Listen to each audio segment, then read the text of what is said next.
മരിച്ച NM വിജയന്റെ മകൻ വിജീഷും മരുമകൾ പത്മജയും തത്സമയം നമ്മോടൊപ്പം ചേരുന്നുണ്ട്. ഈ കത്ത് അച്ഛൻ ഇങ്ങനെ എഴുതി വെച്ചിട്ടുണ്ട്, താങ്കളുടെ പേരിൽ താങ്കൾക്ക് വായിക്കാനായി ഒരു കത്ത്, പിന്നെ നേതാക്കൾക്ക് കൊടുക്കാനായി ചില കത്തുകളൊക്കെ എഴുതി വെച്ചിട്ടുണ്ട് എന്നത് അറിഞ്ഞത് എങ്ങനെയാണ്? മരണശേഷമായിരുന്നോ? നിങ്ങൾ എന്തെങ്കിലും സമാനമായ തരത്തിലുള്ള എഴുത്തുണ്ടോ എന്ന് തെരഞ്ഞെടുപ്പ് കിട്ടിയതാണോ? അങ്ങനെയല്ല, ഞാൻ അച്ഛൻ മരിക്കാൻ കിടക്കുന്ന സമയത്ത് പോലും ഈ കത്തുണ്ടോ എന്ന് ചോദിച്ച് പല ആൾക്കാരും ഞങ്ങളായിട്ട് ബന്ധപ്പെട്ടിട്ടുണ്ട്. ഹോസ്പിറ്റലിൽ കിടക്കുന്ന സമയത്ത്. ഹലോ, കേൾക്കുന്നുണ്ട്, പറഞ്ഞോളൂ. ആ സമയത്തും ഞങ്ങൾ ഈ പറഞ്ഞ ആൾക്കാരൊക്കെ ബന്ധപ്പെട്ടിട്ടുണ്ട്. അപ്പോഴും എനിക്കറിയില്ലായിരുന്നു ഇങ്ങനൊരു കത്തുള്ള കാര്യം, എനിക്കറിയില്ല. അപ്പം ഞാൻ അവരോട് പറഞ്ഞത് ഞാൻ ഇവിടുന്ന് അച്ഛനെ കൊണ്ട് ഹോസ്പിറ്റലിൽ പോയി, പിന്നെ ഞാൻ മരിച്ചതിന് ശേഷമാണ് ഞാൻ ഹോസ്പിറ്റലിൽ നിന്ന് അച്ഛനെ ഇങ്ങോട്ടേക്ക് എൻ്റെ വീട്ടിലേക്ക് കയറി വരുന്നത്. അപ്പോൾ അതിനിടയ്ക്ക് എനിക്ക് ഈ കത്ത് വായിക്കാനോ ഈ കത്ത് നോക്കാനുള്ള സമയമൊന്നും എനിക്കില്ലായിരുന്നു. ഞാനിവിടെ വന്ന് ഈ ചടങ്ങുകളൊക്കെ കഴിഞ്ഞതിന് ശേഷമാണ് എനിക്കിത് നോക്കാൻ പറ്റിയത്. ഈ കത്ത് ഇങ്ങനെ എഴുതി വെച്ചിട്ടുണ്ട് എന്ന് അച്ഛൻ തന്നെ മരിക്കുന്നതിന് മുൻപ് പറയുകയായിരുന്നോ, അതല്ല നിങ്ങൾക്ക് കിട്ടിയതാണോ? എങ്ങനെയാണ്? അതാണ് ഞാൻ ചോദിച്ചത്. അച്ഛൻ എന്നോട് പറഞ്ഞത് ഇത്രയേ ഉള്ളൂ, ഒക്കെ ശരിയാവും മോനെ, ഞാൻ പറഞ്ഞ വഴിക്ക് നിങ്ങൾ നോക്കണം, മുന്നോട്ട് പോയാൽ മതി എന്ന് അവസാനം അച്ഛനെയും കൊണ്ട് പോകുന്ന പോക്കിൽ അച്ഛൻ എന്നോട് പറഞ്ഞിട്ടുണ്ടായിരുന്നു.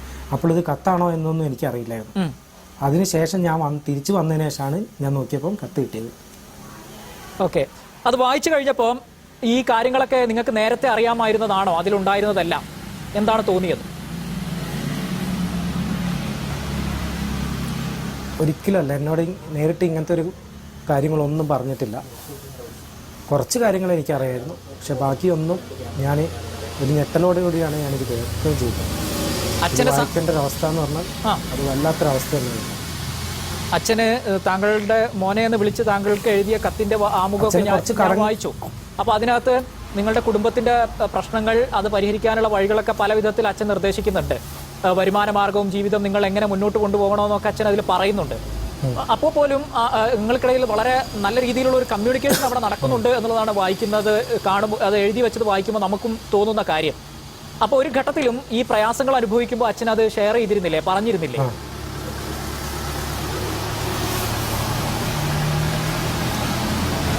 ഡീറ്റെയിൽ ആയിട്ടൊന്നും അച്ഛൻ ഒന്നും ഷെയർ ചെയ്തിട്ടില്ല. അച്ഛൻ അങ്ങനെ എന്താ പറയുക, അത്രയ്ക്കൊരു ഇതായിരുന്നു അച്ഛൻ. ഞാനും അച്ഛനും തമ്മിലുള്ള ബന്ധം എന്ന് പറഞ്ഞാൽ അങ്ങനെ തന്നെയായിരുന്നു. പാർട്ടി കാര്യങ്ങൾ അങ്ങനെ അച്ഛൻ വീട്ടിൽ അധികം സംസാരിക്കാറില്ല. അവസാന കാലഘട്ടമായപ്പം സാമ്പത്തികമായിട്ട് അധികം സംസാരിക്കാറില്ല. നിങ്ങൾ ചോദിക്കാറുമില്ലേ അച്ഛൻ വിഷമിച്ചിരിക്കുകയോ അല്ലെങ്കിൽ ഇങ്ങനെ കാര്യങ്ങൾ അധികം അങ്ങനെ സംസാരിക്കാറുണ്ട്? സങ്കടപ്പെട്ടിരിക്കുകയോ ചെയ്യുമ്പോൾ നിങ്ങൾ ചോദിക്കാറില്ല? അത് ആദ്യം ഒന്നാം ഈ അവസാന കാലങ്ങളിലൊക്കെ അച്ഛന് ഭയങ്കര ബുദ്ധിമുട്ട് പോലെ തോന്നിയപ്പോൾ നമ്മൾ ചോദിച്ചിട്ടുണ്ടായിരുന്നു. കാരണം ആ സമയങ്ങളിലൊക്കെ വീട്ടിലേക്ക് ഒരു ആൾക്കാർ വരികയും പൈസയുടെ കാര്യമൊക്കെ ചോദിക്കുമ്പോൾ നമ്മൾ അച്ഛൻ്റെ അടുത്ത് ചോദിച്ചിട്ടുണ്ടായിരുന്നു. ആ സമയത്താണ് ഞങ്ങൾ വീടിൻ്റെ ആധാരമൊക്കെ ബാങ്കിലാണൊക്കെ അറിയുന്നത്. ആ സമയത്ത് ചോദിച്ചപ്പോഴും ഒക്കെ ശരിയാവും എന്ന് പറയല്ലാതെ അച്ഛൻ്റെ പ്രോപ്പർട്ടി തന്നെ വിറ്റിട്ട് ഇത് തീർക്കാൻ വേണ്ടിയിട്ടായിരുന്നു നിന്നിരുന്നത്. അപ്പം അതും വിൽക്കാൻ പറ്റാത്തൊരു സാഹചര്യമായിരുന്നു ഇപ്പോൾ ഉണ്ടായിരുന്നത്. ശ്രീമതി പത്മജ, ഇതിനകത്ത് 50 വർഷക്കാലം ഞാൻ ഈ പാർട്ടിക്ക് വേണ്ടി നിന്നു, തനിക്കൊരു പ്രയാസം വന്നപ്പോൾ ഒരാളും തിരിഞ്ഞു നോക്കിയില്ല എന്ന വേദനയോടെ അച്ഛൻ എഴുതി വെക്കുന്നുണ്ട്. ആരാണ് അച്ഛനെ ഏറ്റവും അധികം ദ്രോഹിച്ചത് എന്നുള്ളതാണ് നിങ്ങൾക്കിത് വായിച്ചപ്പോൾ മനസ്സിലായത്? അതെ, ഞങ്ങൾ എന്താ പറയുക, ആ കത്തിലുള്ളത് മാത്രമേ അച്ഛൻ ജീവിച്ചിരിക്കുമ്പം ഈ കാര്യങ്ങളൊന്നും ഞങ്ങൾക്ക് അറിയില്ലായിരുന്നു. ആ കത്തിൽ കൂടിയാണ് ഞങ്ങൾ ഇത്രയും ഒരു പ്രഷറിൽ കൂടിയാണ് അച്ഛൻ കടന്നു പോയത് നമ്മൾ അറിയുന്നത്. ലാസ്റ്റ് കഴിഞ്ഞ മാർച്ച് മാസം മുതൽ അച്ഛൻ വീട്ടിൽ തന്നെയായിരുന്നു. ഈ വീട്ടിൽ അത്രയും പ്രശ്നം ഉണ്ടെങ്കിൽ അച്ഛൻ വീട്ടിൽ തന്നെ ഇരിക്കുമോ? കാരണം അച്ഛന് സമാധാനം ആ സമയത്ത് വീട് മാത്രമായിരിക്കണം. പിന്നെ ഞാനും ഹസ്ബൻഡും ആണെങ്കിൽ രാവിലെ ജോലിക്ക് പോകുന്ന ആൾക്കാരാണ്. വീട്ടിലൊരു സർവൻറ്റും പിന്നെ ഞങ്ങൾ 3 മക്കളാണുള്ളത്. ആ മക്കൾ സ്കൂളില്ലാത്ത ദിവസം മക്കളുമാണ് ഇവിടെ ഉണ്ടാവുന്നത്, പിന്നെ അനിയനും. പോലീസ് ഈ വിഷയത്തിൽ, അതായത് മരിച്ച് 2 ദിവസം കഴിഞ്ഞ ശേഷം ബത്തേരി DYSP അന്വേഷണ ചുമതല ഏറ്റെടുത്തു. വീട്ടിൽ വന്ന് പ്രാഥമികമായ പരിശോധനകളൊക്കെ നടത്തിയ ഘട്ടത്തിലും ഈ കത്തിന്റെ കാര്യം പോലീസിനോട് സൂചിപ്പിച്ചിരുന്നില്ലേ പത്മജ? ഇല്ല, അച്ഛൻ അങ്ങനെ പറഞ്ഞതുകൊണ്ടാണ് നമ്മൾ അതിനകത്ത് തന്നെ അച്ഛൻ എഴുതിയിട്ടുണ്ടല്ലോ 10 ദിവസം കഴിഞ്ഞിട്ട് ഒരു നടപടിയും പാർട്ടി തലത്തിൽ ഇല്ലായിരുന്നെങ്കിൽ മാത്രം പോലീസ് മേധാവിക്കും അത് കഴിഞ്ഞ് മീഡിയയ്ക്കും അത് കൈമാറാനാണ് അച്ഛൻ പറഞ്ഞിരിക്കുന്നത്. ഞങ്ങൾ പറഞ്ഞിട്ടുണ്ടായിരുന്നില്ല. ഓക്കെ വിജീഷ്, അതിനകത്ത് വ്യക്തമായിട്ട് അച്ഛൻ ദയിപ്പിക്കേണ്ട എന്നുള്ള കാര്യമൊക്കെ അച്ഛൻ തന്നെ മെൻഷൻ ചെയ്തിട്ടുണ്ട്. അത് കണ്ടു, അത് വായിച്ചു ഞാൻ. ശ്രീ വിജീഷ്, ഈ കത്ത് KPCC പ്രസിഡന്റ് സുധാകരനും പ്രതിപക്ഷ നേതാവ് VD സതീശനും കൊണ്ടുപോയി കൊടുത്തു, പറവൂരിലും കണ്ണൂരിലുമായി എന്ന് പ്രതികരിക്കുന്നുണ്ടായിരുന്നു ഇന്ന്. അപ്പോൾ അത് നേരിട്ട് ശ്രീ സുധാകരന്റെ കയ്യിൽ കൊണ്ടുപോയി കൊടുക്കുകയായിരുന്നു. എങ്ങനെയാണ് അത് ചെയ്തത് ശ്രീ വിജീഷ്? എന്നായിരുന്നു കത്ത് കൊടുത്തത് അവർക്ക്?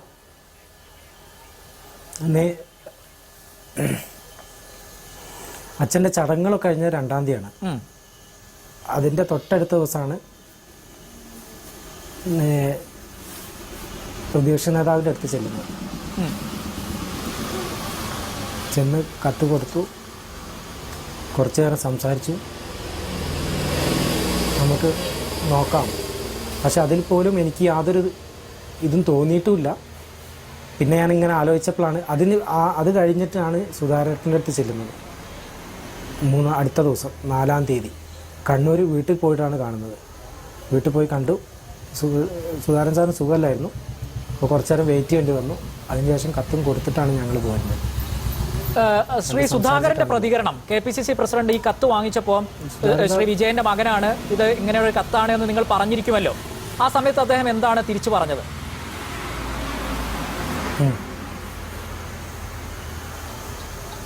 അദ്ദേഹം കത്ത് വായിച്ചു നോക്കിയിട്ട് അദ്ദേഹം പറഞ്ഞത്,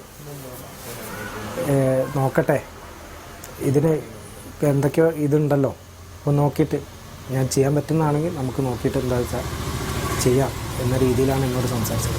ഏകദേശം ഒരു 7-8 പേജ് ഉണ്ട് എന്നാണ് ഞാൻ മനസ്സിലാക്കുന്നത് സുധാകരൻ എഴുതിയ കത്ത്, അല്ലേ? അത് മുഴുവൻ അദ്ദേഹം അന്നേരം നിങ്ങളുടെ മുമ്പിൽ ഇരുന്ന് തന്നെ വായിച്ചോ, അതോ വായിച്ചു നോക്കാം എന്നാണോ പറഞ്ഞത്?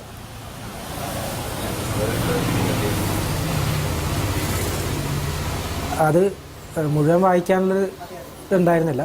ലാസ്റ്റ് ആ ഒരു കൺക്ലൂഷനായിട്ട് എഴുതിയ എന്തോ ഇതാന്ന് പറഞ്ഞിട്ട് ബാക്കിലെ പേജ് വായിച്ചിട്ടുണ്ടെന്നാണ് എൻ്റെ അറിവ്. ഓക്കെ, ശ്രീ VD സതീശൻ എന്തായിരുന്നു? വേറൊന്നും എന്നോട് പറഞ്ഞിട്ടില്ല.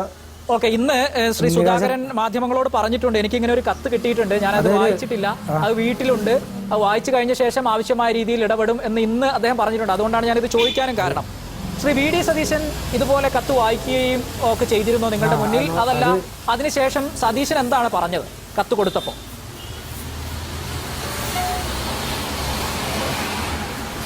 കത്ത് കൊടുത്തപ്പോൾ എന്നോട് പറഞ്ഞത്, വായിച്ചു നോക്കി,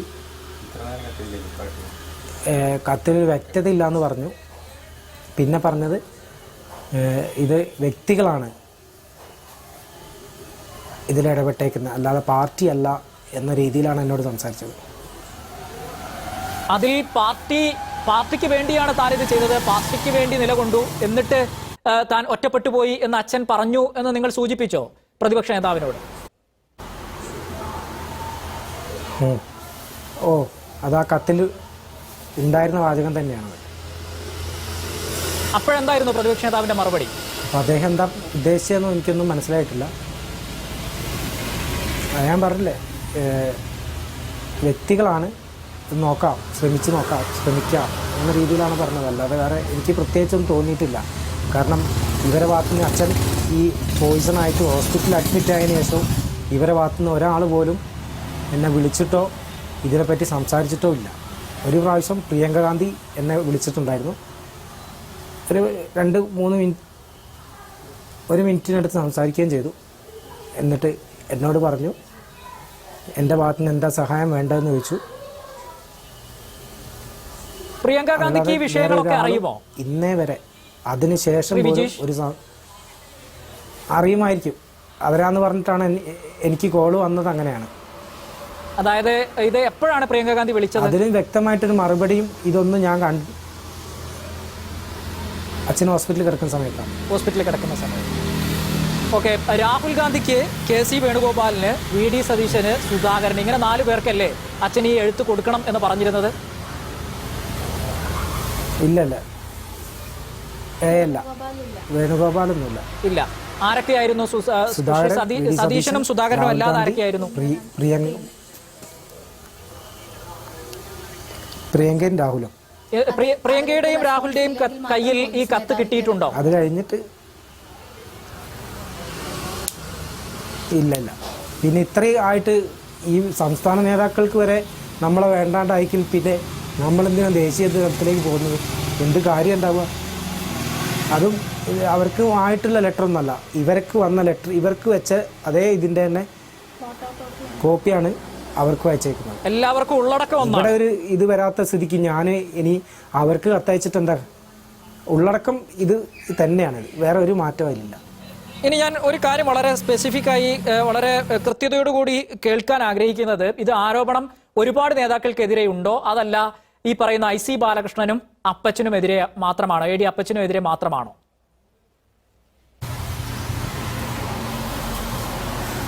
ഇവരെക്കാട്ടൊക്കെ മുമ്പ് കോൺഗ്രസിൽ ഉണ്ടായിരുന്ന വേറൊരു നേതാവ് കൂടി ഉണ്ട്, KK ഗോപിനാഥൻ. അയാൾക്കെതിരെയുണ്ട്. മെയിനായിട്ട് നമ്മളെ കുടുംബത്തിലെ പ്രശ്നമാണെന്ന് ഫസ്റ്റ് മുതൽ അച്ഛൻ പറഞ്ഞോളൂ.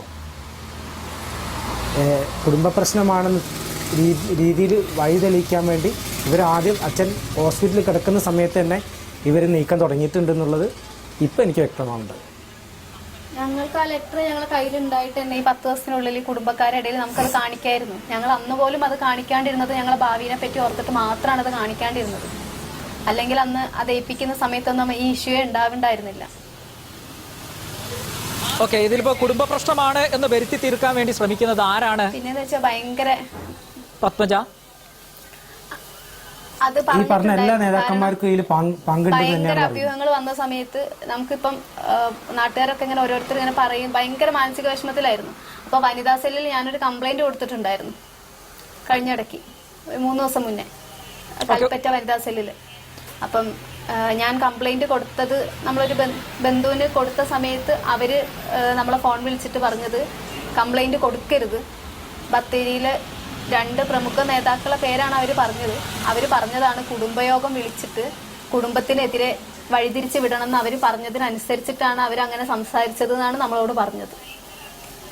പത്മജ, ഇതിനകത്ത് ശരി, ഇതിനകത്ത് നിങ്ങൾക്ക് ഈ പ്രധാനപ്പെട്ട നേതാക്കൾ, ദേശീയ തലത്തിലുള്ള നേതാക്കൾ, ഇപ്പൊ രാഹുൽ ഗാന്ധിക്ക് കൊടുക്കണം, പ്രിയങ്കയ്ക്ക് കൊടുക്കണം എന്ന് അച്ഛൻ പറഞ്ഞ സ്ഥിതിക്ക് അവരോട് ഈ വിഷയം ഉണർത്തുക എന്ന് തോന്നിയില്ലേ?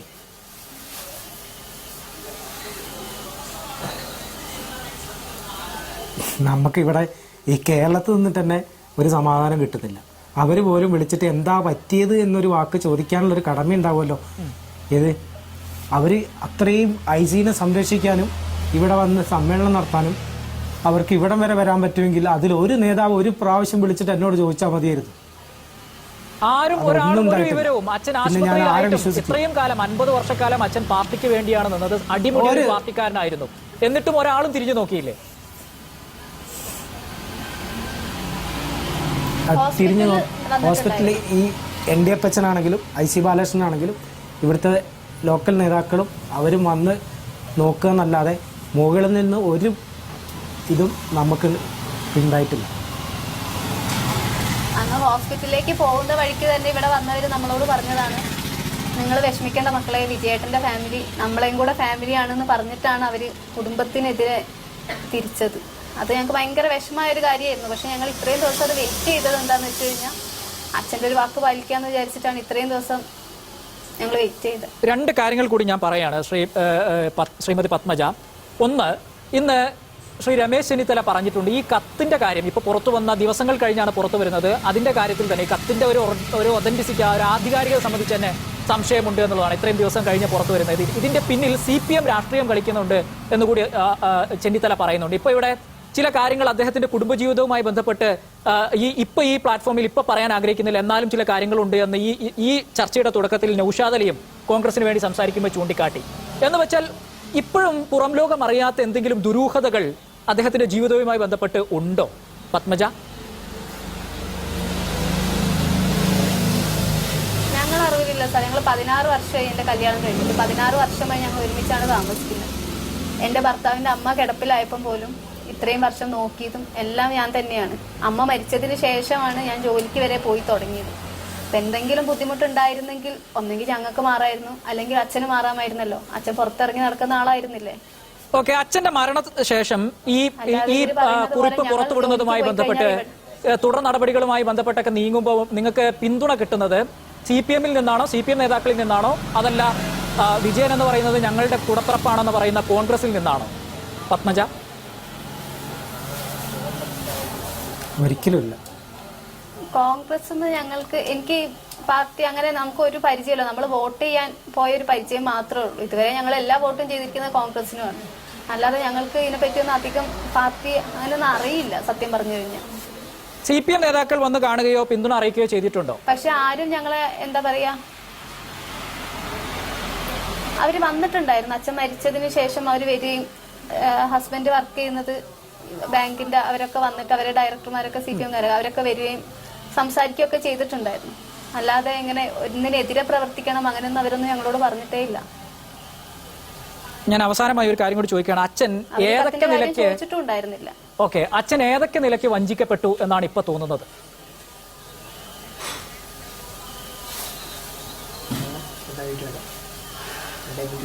അച്ഛൻ എഴുതിയ കത്ത് തന്നെ അച്ഛൻ വ്യക്തമാക്കി പറയുന്നുണ്ട്. എന്താണ് ആ ഒരു വ്യക്തിയുടെ അടുത്ത് ഭൂമി ഇല്ലാത്തത് കൊണ്ടാണ് അച്ഛന്റെ പേര് അച്ഛൻ കുറച്ചു കാലത്തേക്ക് വെക്കാനാണ് പറഞ്ഞത്. പിന്നെ എന്തോ പ്രശ്നമായ സമയത്താണ് വീടിന്റെ ആധാരം വെച്ചിട്ടും അതും കുറച്ചു കാലത്തേക്കായിരുന്നു. പിന്നെ എല്ലാവരും കൈയൊഴിഞ്ഞു. അത് പലിശയും കൂട്ടുപലിശയായിട്ടാണ് ഇത്രയും വലിയ എമൗണ്ട് ആയിരിക്കുന്നത്. അച്ഛൻ അത് വർഷത്തിൽ പുതുക്കിക്കൊണ്ടിരിക്കുകയെന്നൊക്കെ അച്ഛൻ തന്നെ പറയുന്നുണ്ട്. അപ്പൊ അച്ഛൻ ഒരു നിഷ്കളങ്കനായിരിക്കണം. അതുകൊണ്ട് പറ്റിപ്പോയതായിരിക്കും. അല്ലെങ്കിൽ ഞങ്ങളോടെങ്കിലും പറയായിരുന്നല്ലോ. ഇനി ഈ കേസിൽ എങ്ങനെ മുന്നോട്ട് പോകാനാണ് പത്മജയും വിജീഷും ഉൾപ്പെടെ തീരുമാനിച്ചിരിക്കുന്നത്?